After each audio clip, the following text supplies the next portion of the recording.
I am calling to order the Columbus City Council meeting for the first time this year, and the date is January 14th, and the time is 6 o'clock. The first item on the agenda is the Pledge of Allegiance. If everybody stand up. I pledge allegiance to the flag of the United States of America and to the republic for which it stands, one nation, under God, indivisible, with liberty and justice for all.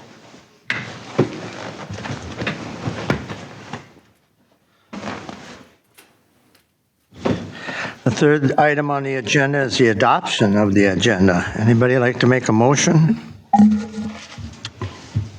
This is Jenny. I move to adopt the agenda for the January 14th City Council meeting. Scott, I'll second. We got a motion on the floor. It's been seconded. Any other comments or questions? Hearing none, we'll take a vote. Jenny? Jenny, aye. Scott, aye. Karen, aye. Rob, aye. And Ron, aye. We'll go on to item B of the agenda, which is the consent agenda. Anybody have any questions about it or comments? Hearing none. I, Ron Hanegraaff, move to approve the City Council January 14th, 2026 consent agenda. Rob, second. We got a motion, been seconded. Anybody have any questions or comments? Hearing none, we'll take a vote. Jenny? Jenny, aye. Scott, aye. Karen, aye. Rob, aye.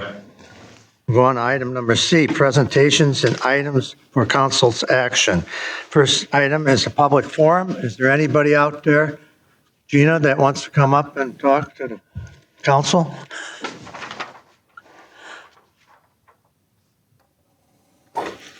Good evening, Mayor and Council. Happy New Year.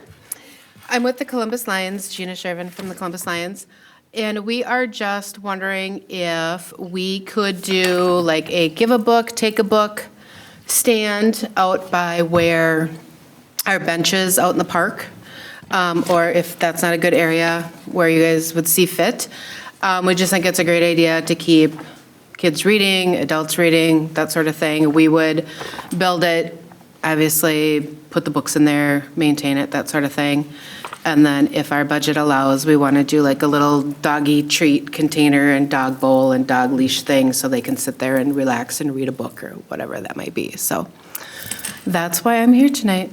So it would be probably like 3 feet by 4 feet, more of this size than this size, but you know, it's kind of up in the air right now. We're just looking for suggestions, ideas, approval, that sort of thing, so. Maybe we should look to the Public Works Director. Does that thing have to be up in the air, or should it be on the ground, or? Well, there's a lot of things to consider there, I guess. Especially if it's going to be there in the winter. How would we maintain around it or something of that sort? So I would think that if you come up with a plan and then we present it, we should probably talk to the park board about it as well.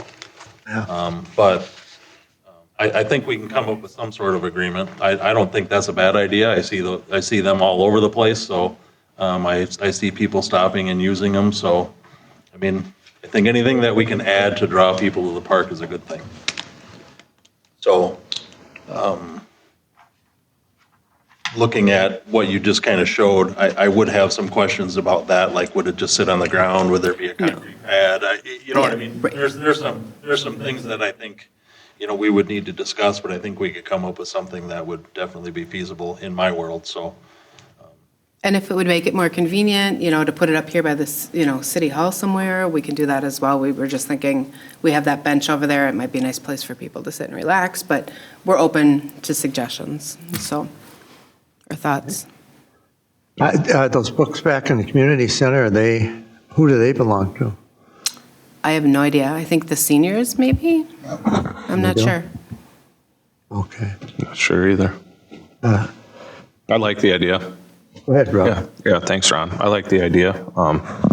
These things are kind of all over. You see them in a lot of parks in the round, so yeah, I think it's fitting. Okay, so we can put together. If you could just, maybe we give direction for Jim to work with them and then come back with a final plan. Does that sound fair? That works for me. Yeah, we got a park board meeting coming on February 10th. Okay. But you don't have to come to that, Gina. We can bring it up Me and Jim, you going to be there on the park? there. Yeah, we can bring it up to the park board on that night and get their opinion on it and their options. Anybody else have any questions, comments? I think it's a good idea. Do you want me to email like drawings or suggestions or something to somebody just to get an idea of what maybe we're looking at and go from there? Okay, I'll shoot, okay. Sounds good. If you email them to me, then I'll work through it on my end, and we can talk about it at the park board. Perfect. If you want to attend that, you can kind of talk about your plans there, and then we'll just work from there. Sounds great. All right, thank you. Thank you. Thank you, Gina. Anybody else out there on a open forum? No? I see shaking heads back there, no? Anybody online that would like to make a comment to the council?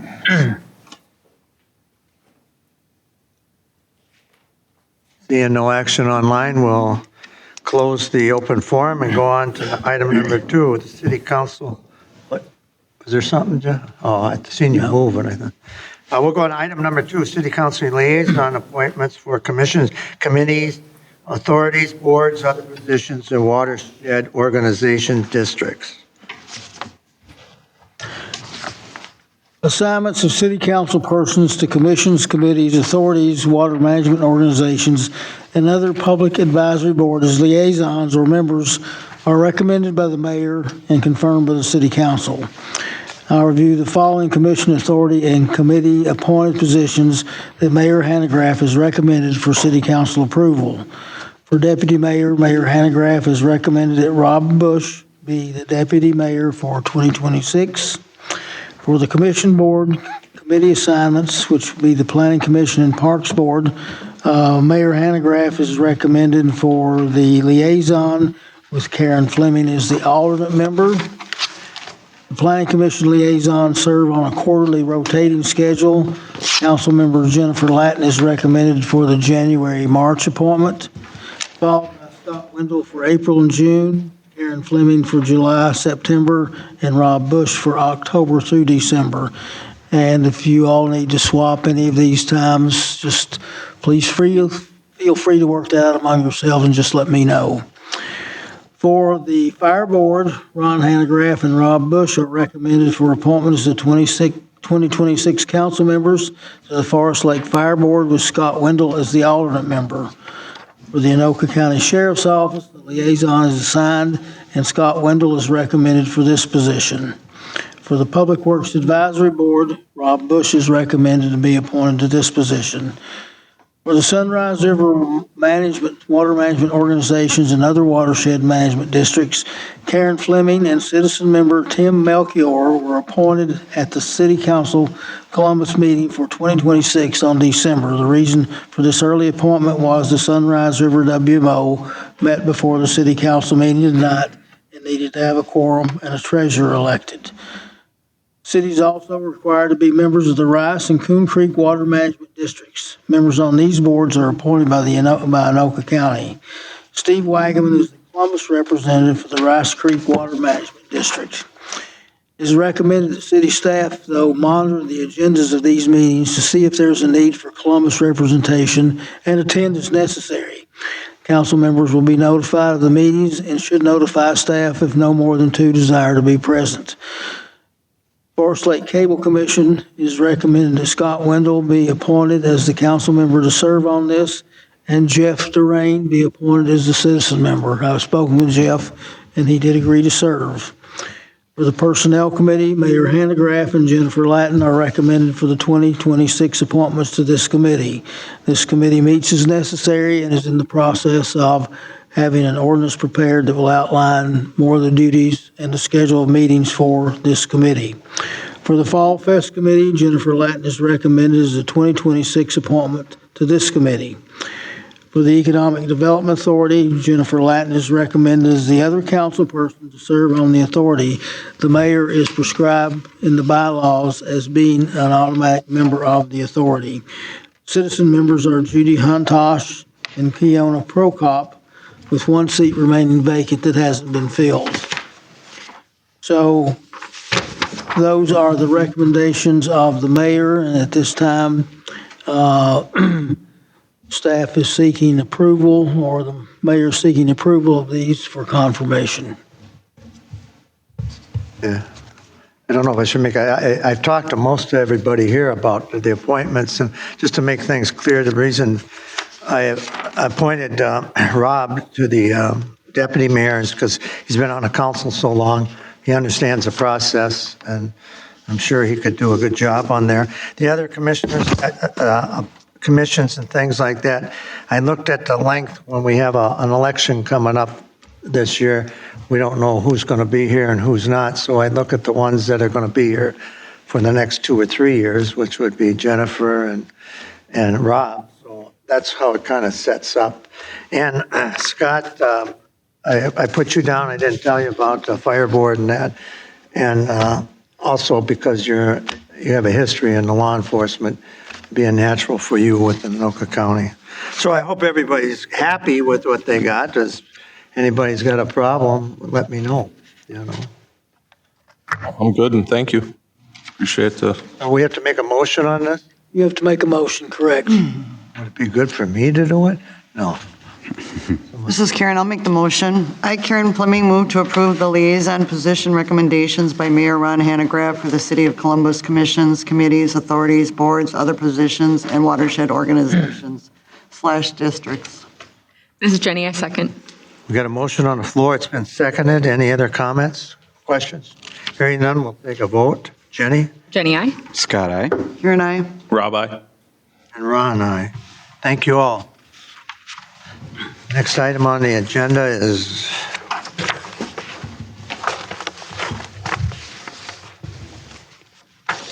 item number 3, Brown Beagle CUP amendment. Brown Beagle, located at 13654 West Freeway Drive, currently holds a conditional use permit for a 7-building industrial park approved by the city on May 24th, 2023. This development is intended to be leased to multiple companies for each building erected. The approved CUP establishes a phased development schedule with construction deadlines for all 7 buildings.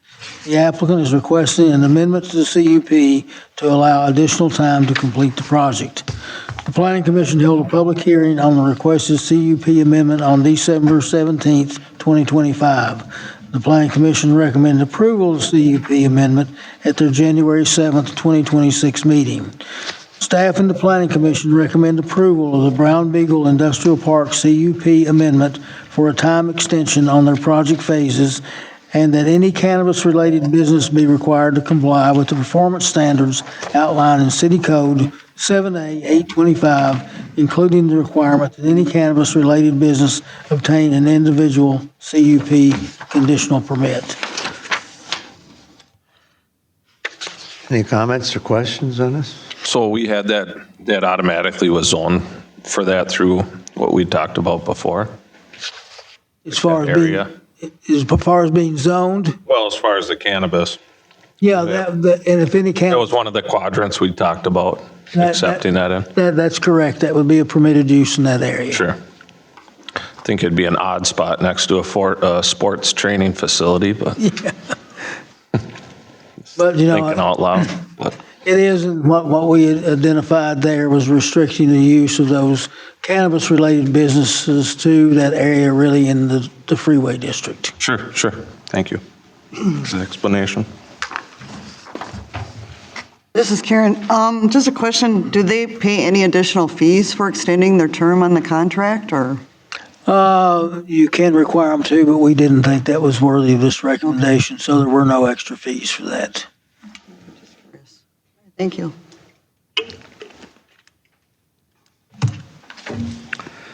Any other comments? Hearing none, I, Ron Hanegraaff, move to approve the Brown Beagle Industrial Park time extension CUP and the requirement that any cannabis-related business be required to comply with the City Code 7A-825 and obtain any CUPs related to this type of business. It's Rob, I'll second. Got a motion on the floor. It's been seconded. Any other questions or comments about it? Hearing none, we'll take a vote. Jenny? Jenny, I. Scott, aye. Karen, I. Rob, aye. And Ron, aye. Motion passes. We'll go on to item number 4, St. Clair Estates DNR Settlement Agreement. The final amended settlement agreement for the Howard Lake Trail access for the St. Clair Estates subdivision development was prepared by the city attorney's office and has received approval from the Minnesota Department of Natural Resources. The amendment updates the 2018 agreement originally entered into by the DNR, the city of Columbus, and the previous developer to regulate the creation and maintenance of lake access within the shore impact zone. The 2018 settlement agreement allowed construction of a natural trail surface to a walk-in canoe launch. Over time, the area has become heavily overgrown, and conditions at the original launch point now make the permitted canoe access impractical and more disruptive to shoreline vegetation than anticipated. The St. Clair Lakes Homeowners Association requested replacing the canoe launch provision with permission to install a narrow wooden dock extending to open water. This modification would allow access which substantially lessens disturbance to aquatic plants and shoreline vegetation. So the item before you tonight is to approve this agreement, which the DNR will sign off on, the city has signed off on. We've been working to do this to improve access from this development, Howard Lake, on a little trail, and then they will have a wooden dock built out onto the lake. Any comments? Mr. Mayor, just one question. Did we ever determine whether that would be accessible via water to non-residents? Via Yeah, thanks for asking that. I was just kind of scanning it, yeah. Remember, we kind of talked about this might end up to be having to be used by anybody, right? I'll answer this generally and let Megan fill in the gaps. But if they access it by water, nobody has any control over that because the waters are waters of the state of Minnesota. Now, No, I think what we're meaning is, can anybody use that trail to access the water? Is that what you're getting at too, Scott? Well, that too. yeah, they can to a certain degree, but the access to the trail head itself is across private property. Okay. So if there's any nuances on that, Megan, that you'd like to go into, Yeah, that's interesting. please do so. Be an Yeah. easement. Absolutely. So the trail access is actually provided over a city outlot. And so the city owns that outlot. We have a number of times offered the outlot to the HOA for purchase. But the city maintains that outlot and will continue to retain ownership of it. So the access area and the dock will be public, subject through the outlet space, and then that will be private property. So, if someone pulls over and stops their canoe at the dock to, take pictures or hang out, make their sandwich, whatever the case might be. And they can actually use the dock. Correct. Yeah. Yep, absolutely. And then we will have a license agreement that the HOA will be required to sign as part of this agreement across the city outlet, just reallocating liability there as well. Okay. So this isn't a boat landing. It's not designated as a boat landing. It's just if somebody goes out there, they can, or they come into the waterway. Well, from the standpoint of the HOA, it's just designated more of where you can walk out. I think they're going to put a bench out there and you just walk out there and watch birds and whatever's there, and just a place to meditate or relax or whatever you want to do. It won't be involving any type of boat launches or any type of other watercraft activity. I've been out there several times with you, Jack, and I'm trying to remember. That's private property to get to it, though. Yes. So that's where the block is. But, I think a question came up previously, was specifically with duck hunters accessing. Well, that kind of answers it, though. They have to cross, that doesn't seem right to me, though, that they have to cross private property. Shouldn't that be an easement by the developer? Or is that something we missed in the development plan? That's something that certainly could be considered. I think the HO, my estimation, not having asked the question, is that they would have an objection to that, but that is absolutely correct that during the course of review of a plan unit development like this one, the city can always contemplate how it might have public trails throughout a site, and those are really well addressed at the platting stage. Sure. Okay, thank you. Yep. Mr. Just Mayor. trying to cover us when they're calling, the cops are coming or getting sent out there because they cross private property, right? So Yeah. One of it the won't happen a lot, but. The easiest way to access that lake, there is another DNR landing just a quarter of a mile from there, which is more suited for those types of activities for launching canoes, kayaks, that thing. I don't think that this is going to be used much or want to be used much by the general public unless they come in off the lake waters. So this is Jenny. Will the city be posting private property signs, or will the HOA be responsible for that? Because I can imagine that will be brought up or questioned, and I just want to know where that liability stands. That, to me, and Megan can correct me if I'm wrong, but that would be the responsibility of the HOA to post. It's their property, they would have to post it. Mr. Mayor, can I ask a question? So if you drive north on Zurich Street, Outlot C actually touches Zurich Street. So I could walk in there and walk behind every property owner's house on Outlot C to get to this area. We can do that, somebody could do that legally? That's correct. It is city-owned property. But I don't think a lot of people know it's city-owned. Well, I mean, I if you, think it says on Onyx. It's a hunting app on Hunt Onyx. I just worry somebody's going to find a way to get out there and sit on the bench, and somebody from the homeowners association may tell them they can't be there when legally they can. But the likelihood of that happening is. and that was the reason for my question, because you can drive up to the end of Zurich Street and walk on city property right from there. Now, it looks like it would be part of 9149's property because he has landscaped it and mowed all the way over there, but it's actually city property. So I was only asking that question just to make sure that if somebody does happen to park there or get dropped off there, they could walk in and nobody from St. Clair Lakes could question that, right? And I think that's important that the homeowners association realizes that people can actually be sitting on their bench because it's on city property. And I think they do acknowledge and recognize that. That's been discussed with them, is that all we're doing is allowing them to construct that. This property is still ours. We did make them the offer earlier of trying to either sell them that or dedicate that to them, but they did not want the property. So they're fully aware of that city property, but now they have the right to change the canoe access points to this wooden dock. Thank you. This is Karen. Is it possible to have a sign there saying that, City of Columbus's dock or something along that line? It won't be the city of Columbus's dock. It'll be their dock. But Okay. we're allowing them to build that because we don't want to maintain it. So this is Jenny, that's kind of where my question went back to as well, because I can see this not going well. Just in the sense of not having clarity over the dock and people potentially purchasing that dock themselves, they're still going to feel some ownership there.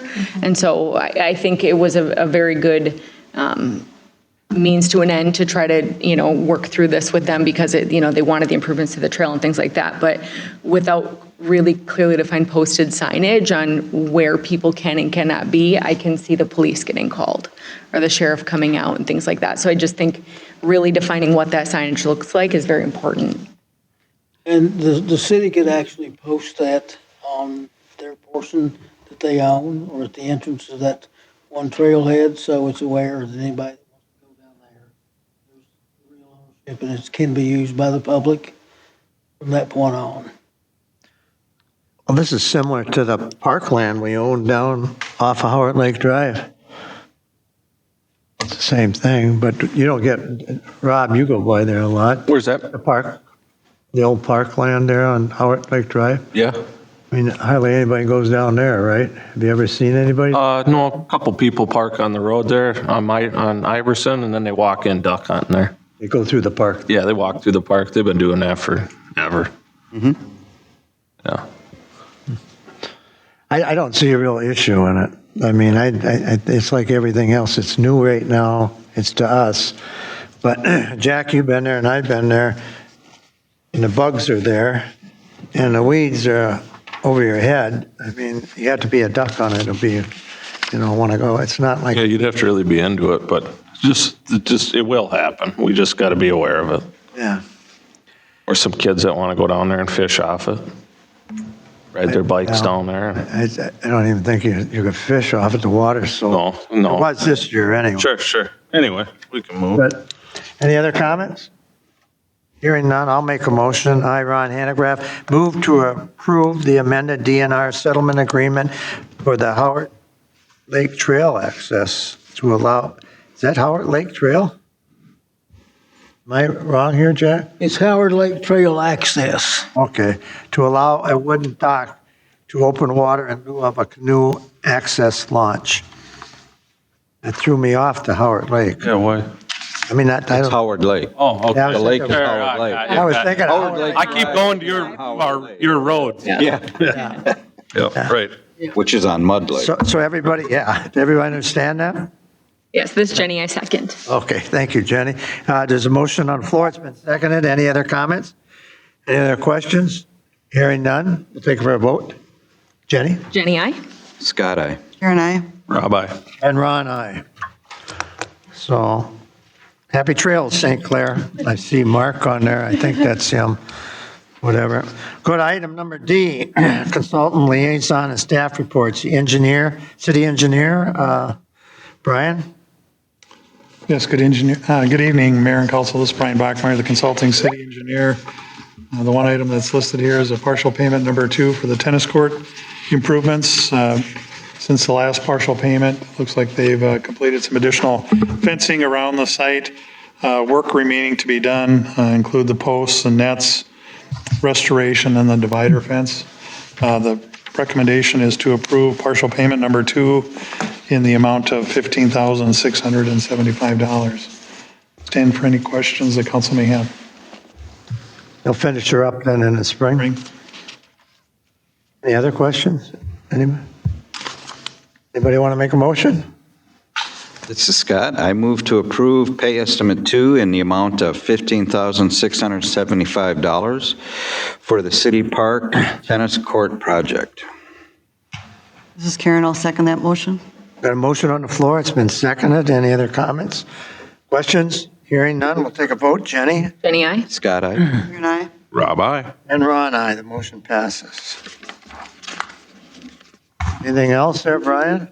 The only other item was sent under separate cover, and I don't know if that's something Jack wanted to discuss tonight or not, but it was in regards to the soil boring results for Notre Dame.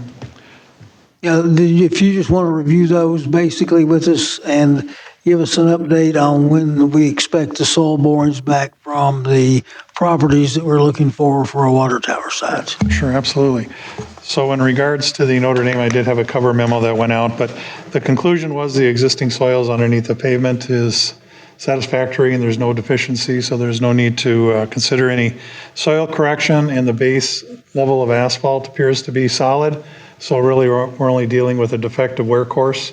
So the recommendation is to mill off 2.5 inches and put in another 2.5 inch of new pavement on top of what they call a Texas underseal, which is basically a seal coat between the base asphalt and the wear course to try to reduce or delay the amount of reflective cracking from the base course to the wear course.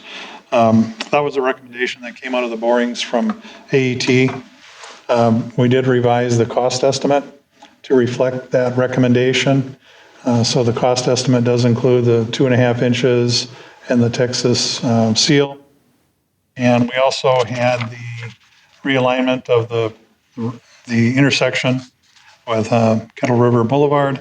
So the mill and overlay was approximately $600,000, and the realignment was a little over $80,000. Again, these are the estimates, which includes the engineering and advertising, collection of bids, all those other costs that go into it, but for budgeting purposes. So that was kind of the results of the borings and the status of that project. So I know maybe the next council meeting, we can discuss budgeting for the project and funding and if we want to proceed with design. In regards to the other borings that were completed for the water tower site, they did get the deep borings completed the first week of January last week, and this week they were supposed to be out doing the shallow borings for the potential treatment facility site. So we should have the results within the next couple of weeks and the report 2 weeks after that. So by probably the first or second meeting in February, we'll be able to report on the results of the water tower site borings. I got a question, Brian. Maybe you answered it. I don't know. But so in other words, we never really found out why the southbound lane of Notre Dame was all tore up on the other side? Well, what they're showing, when you look at the pictures of the corings, there's obviously a difference between the wear course and the base course. And it may just have been a different in the compaction effort as they were paving. Maybe they rolled the base more and it got tighter and the wear course was not rolled enough, and as a result compaction was a little bit less. So there's some stripping, they call it, where the sand and the aggregate is wearing away from the oil, separating from the oil, and then the seal coat is also coming off with that as well. So between the two, so there's certainly something with the wear course. Well, that's great news that we don't have to dig up the hole. Correct. Yeah, and when you were talking, we're talking again, Jim, to 60 foot on 165th then? Pave those two in there? Both east and west? Yes, sir. Okay. So was there a cost difference? Do we have to make a choice on what type of asphalt we want to use there? I know that was the big talk on Hornsby. It was B or C oils. They do have a recommendation in the AET report. And maybe we wear will get course. it next time, but Yep. Jack, if you could share that. Okay. Curious. I think we went with the higher grade asphalt on Hornsby just because high traffic and trucks, and that might make more sense on that road since it's a main travel corridor. Going with the higher level asphalt. Well, I remember they were talking about that oil too, that expensive It one, was B and C. something like that. Yeah, we talked about it a lot though. That all you have, Thanks, Brian? Brian. Well, thank you. It's nice to hear about Notre Dame anyway. That saved us a few bucks. So we'll go on to item 2 under D, which is City Attorney's Report. Megan.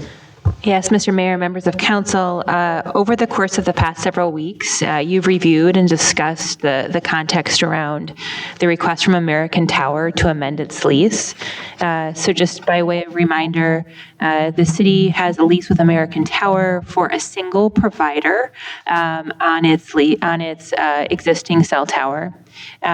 American Tower has requested a right of first refusal with regards to any purchase of the overall tower and has offered $5,000 in exchange for that right of first refusal. In the context of council conversations and your staff conversations, we understand that American Tower has offered $5,000 per provider, typically in these situations, and at this point in time is only offering us those $5,000 really based upon the fact that there's that single provider at the tower. In the event, we believe this is an opportunity for us to further amend the lease and suggest that if another provider is added to the overall tower, that we would be entitled to an additional $5,000 payment for the right of first refusal, and also increased rent payments associated with a secondary provider being utilized at the tower. So what we are doing is, seeking direction and here to answer any questions that you may have, but seeking council approval tonight for us to negotiate with American Tower on those terms. And the terms, just to outline them again, is accept a $5,000 payment for the existing right of first refusal, request a second $5,000 payment in the event that another provider is added, and number 3, amend the lease to increase the rental rate if a second provider is added to the tower. So on a motion made to approving this, if you would add Megan's 3 recommendations onto that, so that could be part of the motion and approval. Any questions or? This is Karen. If I'm not mistaken, wasn't it one of the meetings we talked about 30 days instead of the 45 days? So it was originally proposed as 60 days in the draft lease. They've already brought that down to 45 days. I think that's reasonable based upon the certain facts and circumstances. So I think that we have, in the course of negotiation, we are really driving towards those higher rent payments as something that we would recommend the city pursue. And so we think we have some resolution on that 60-day period. Thank you, Megan. Any other comments? Question? Anybody want to make a motion? This is Karen. I'll make the motion. I, Karen Fleming, move to approve the amended lease agreement for the American Tower as presented in item D-2, City Council Amendment or Addendum of January 14th, 2026. And would you also add, along with the other 3 recommendations recommended by the attorney, for the additional rental leases for additional providers or tenants on the tower?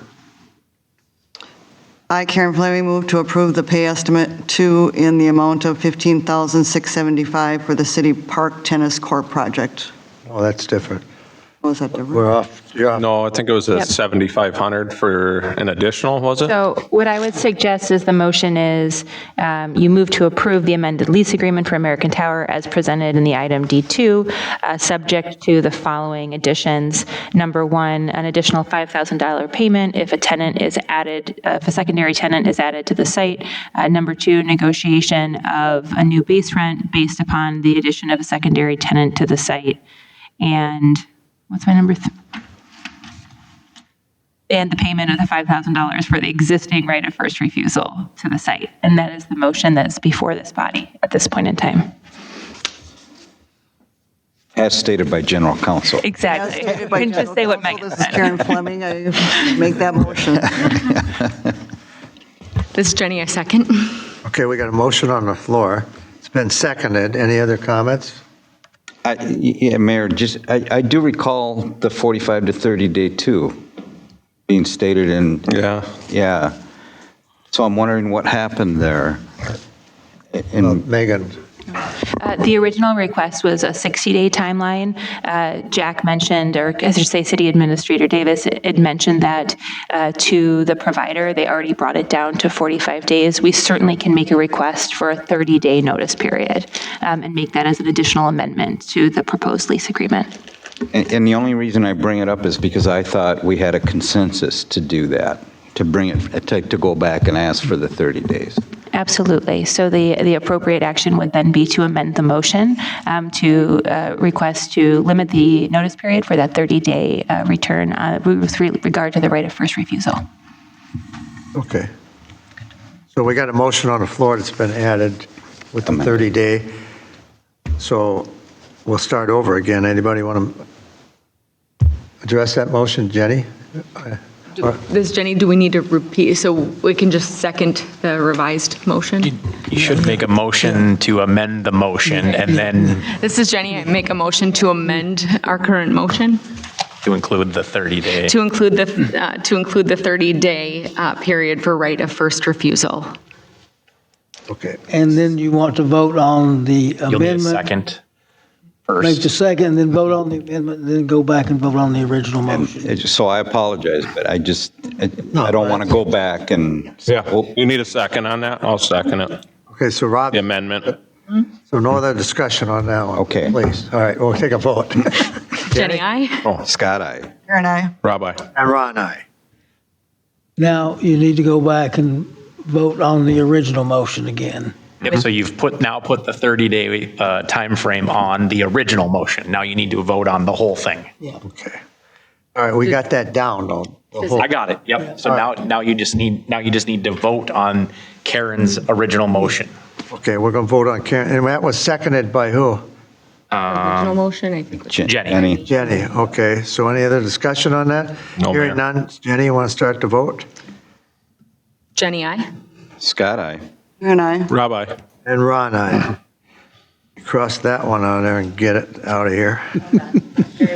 Want to get now? We did do this one, I think. I had it written down. We did already make a motion on the tennis court. Yes. Yeah. That's what I thought. Okay. We're on item number 3, the mayor and city council's report. We'll start with Jenny. Do you have anything to report? This is Jenny. I had just one update that we are starting our initial kickoff for Fall Fest just with some basic planning. So I'll have a better update for you at our first meeting in March, but we have done some of our basic work so far and did meet a little bit today. And that's all. Thank you. Rob? No report, Mayor. Scott? No report, thank you. And Karen? I just want to report that I attended the Sunrise Watershed Management meeting on January 8th, and we reviewed different things on the agenda, but I did want to mention that I was designated as the representative to the Lower St. Croix Metro WBIF grant process at that meeting as well, so that's all I have, Mr. Mayor. Oh, well, thank you. That's a new title then? I guess so. And if you recall, that was an assignment for Janet several years ago, and that group kind of decides and helps get grant funds from Bowser to decide how they're distributed among the St. Croix Watershed Group, which includes the Sunrise River. Okay. And I have nothing to report, so we'll go on to EDA report. So I'm trying to think here. We have. We meet tomorrow. We'll meet tomorrow. Yeah, so we'll have something the next planning council meeting on the 28th. Planning Commission report, number 5. Who was that? That was you, Jenny. Oh, gosh, this is Jenny. I did attend the Planning Commission. I know that we had, we've really pretty much already covered everything that was included in the Planning Commission because there was a review of Brown Beagle.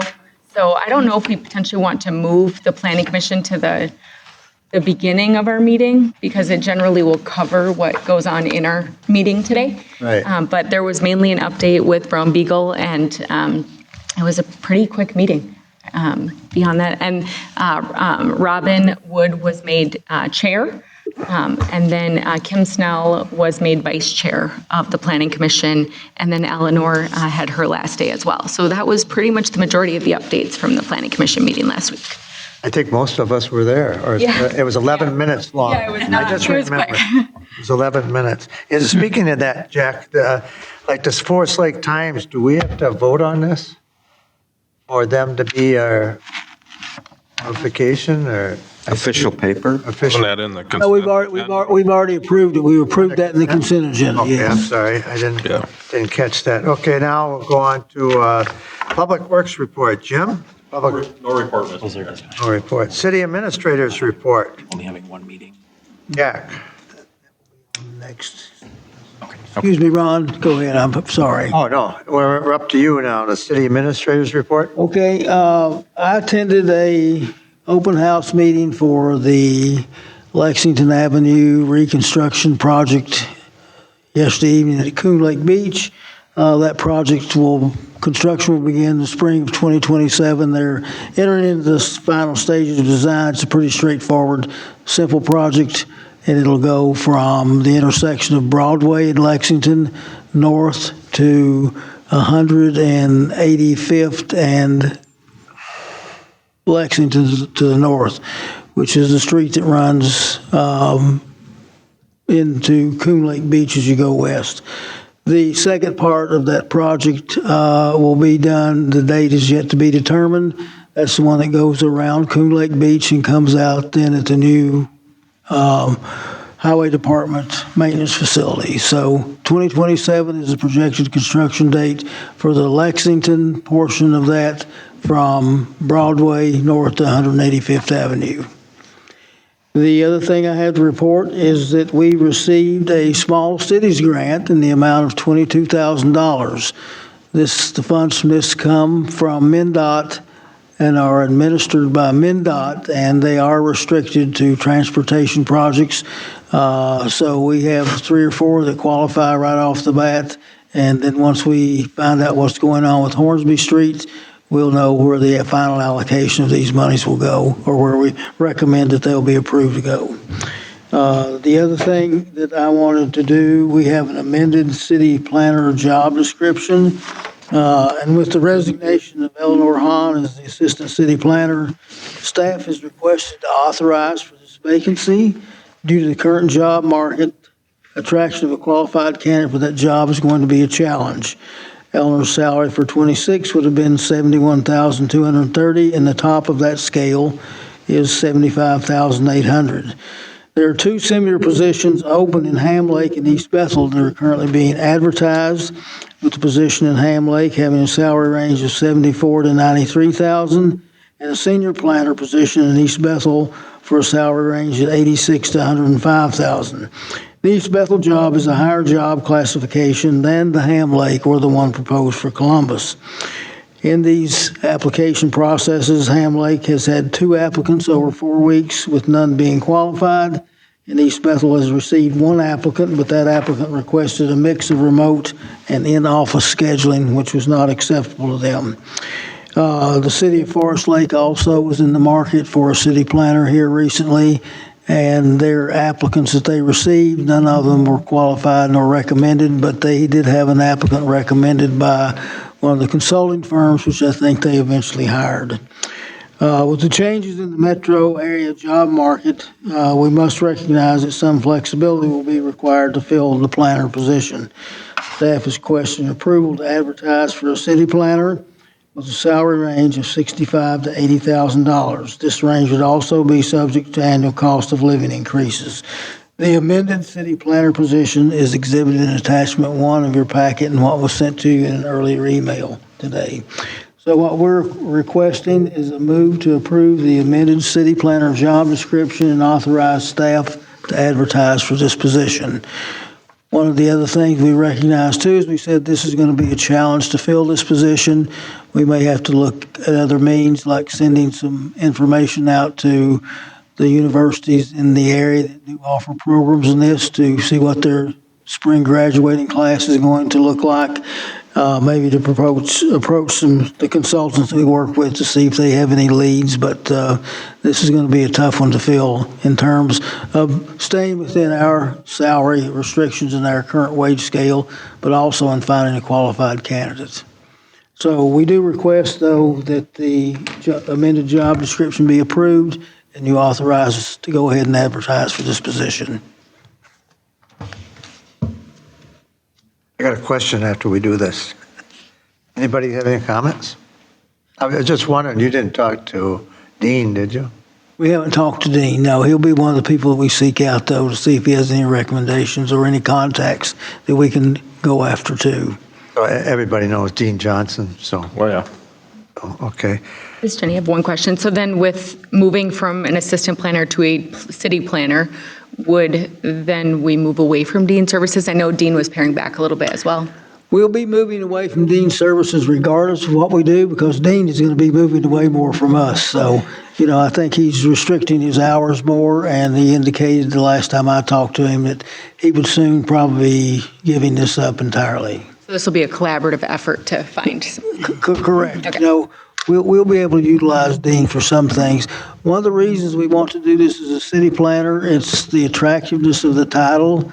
City planner versus assistant city planner, there's about $5,000 difference in the ranges of pay. But we've been told that we'll attract more people with the city planner title than we will with an assistant city planner title.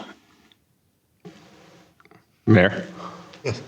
So just kind of background, ever since I've been on council, we've had a hard time keeping a planner here. It seems as if we've trained several, right? They get trained up and then they go somewhere else for more money. And then we bring in another assistant and Dean mentors them. So it's kind of just been an ongoing trend. I hope it stops at some point, but. Well, we both do, but unfortunately, this is one of those things where if you get a good person, what we become is an OJT right agency then for that. And, in the case with Eleanor, we knew that we wouldn't be able to keep her forever. She was very qualified, did a great job, had all the other attributes you look for in an employee, and her career opportunities were, there's no ceiling to them elsewhere. So she's going to work for Washington County, which is a much more bigger area, as you know, than we are, but 267,000 people as opposed to 42. But Eleanor was probably going to be gone anyway. I know we had Ben, I can't remember what his last name is. Nick, I believe, right? Yeah. He works for Washington County. I don't know about some of the others, but this is going to be one position that it's probably Columbus is a good place to start out to establish a resume, but hopefully we can find somebody that'll want to stay with us for a long time. Yeah, and maybe changing that position changes that, right? The title of it, so they feel like they're the person. Yeah. Good with it. This is Karen. Jack, so what are we going to do in the interim as far as that position goes? As far as the interim goes, Aaron, Susan, and I are going to tag team this. One of the things we're going to do to help make sure there's not an overburden of work, we're going to probably just have one planning commission meeting a month, unless there's a necessity for having two. This will help that, but this is still going to be an effort that'll be jointly shared with the three of us to keep things moving along. Thank you. Jack, before we hired, I think Ben was our first planner, wasn't he? Yes. Yeah, Ben was our first planner that we hired here full-time, but before it was always Dean Johnson. Yeah. Are there contract people like that out there that work the system? There are, and that's another option that we've discussed too. Most all of the bigger consulting firms do offer this service to some degree or the other. And some of the smaller cities, Linwood did it one time. I believe they're currently doing that now. Oak Grove is another one that contracts these services out. East Bethel did for a while when they didn't have anybody to fill their position, and now then does it.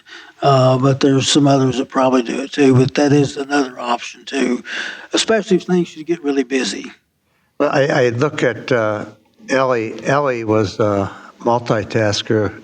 She put on different hats too. Mm-hmm. She worked the front, and she helped Cheryl over there. I mean, she was a multitude person, and I mean, I think she was busy, but I think that filled it, and I think we got a unique position here. I gather Ham Lake or any of these other places, when they hire them as planners, that's what they do. They don't handle the front window or anything like that. You'd be surprised, but they do. In fact, in Ham Lake's job description, you work the front desk, you issue permits.